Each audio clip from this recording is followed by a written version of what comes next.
وقتم شده است. انشاءالله عزیزان من صحبت کنیم. صحبت بسیار است. هوا هم خنک است. یک آدمو تریز داد کم کم کم کم که بعضم کم شد. ارگینالاش مو خلاص. خیلی شما که ارزش ما خدا خواهد ساعت ها صحبت کنیم. لیکن انشاءالله خدا خواهد اصلا کم شیرین یک غزل خدا خواهد میتونه در تلفنات سعی کنید. این غزله زناتون رو بگین خدا خواهد گهواره جنبانده است. این همه بخونن انشاءالله بچه ها تو هم ارگینال میشه. همین الله در اصل الله های عزیزی من. الله های این الله نیست. این دشمن های اسلام و جای همه هیچ گفته پرتافتن الله شید. در اصل الله الله لا اله الا الله محمد رسول الله انشاءالله می قرائت میکنیم. من صبح بعد دعا میکنیم. من جو قوله محترم شدن رفت تلاوت میکنن انشاءالله خدا خواهد. عزیزای خدا همین خدا خواهد کلمه ها کتیم بچه هاش نه خدا خواهد تسکین دادگیم. انشاءالله خدا خواهد الله شنیدن گیرد آیسته آیسته دیگرگون میشد خدا خواهد انشاءالله.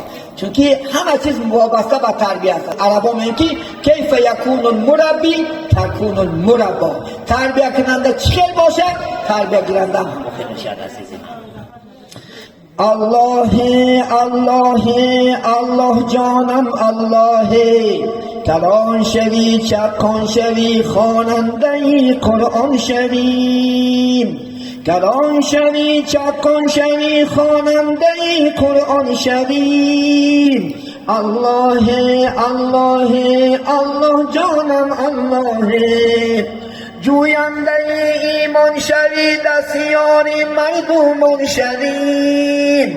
جوینده ایمان شوی دستیار مردمان شوی.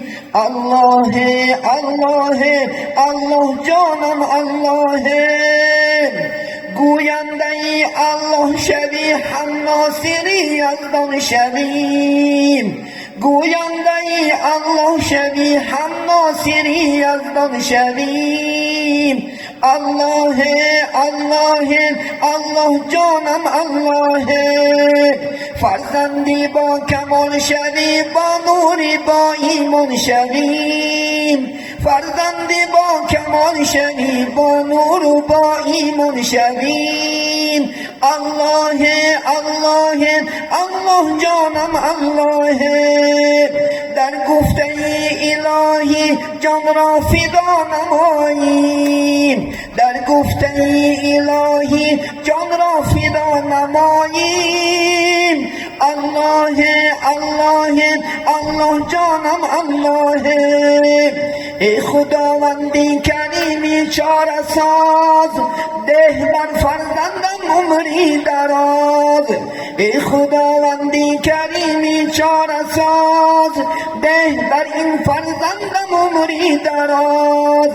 الله الله الله جانم الله ای خداوندی کریمی با کرم خیر و احسانش دهی تو از کرم.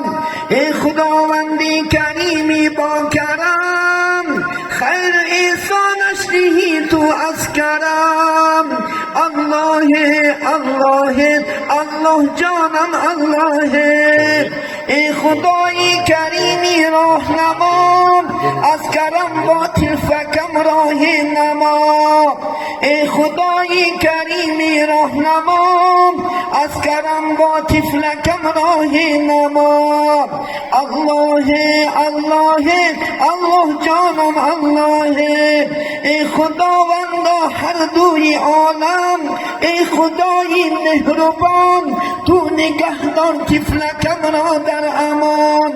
ای خدای هر دو عالم ای خدای مهربان تو نگهدار طفلکم را در امان. الله الله الله جانم الله الله الله الله جانم الله انشاءالله خدا خواهد به این دعا کنیم. البته فرزندکا رای حق رای خوب از گهواره انشاءالله تعالی حد خدا خواهد انتخاب میکنن.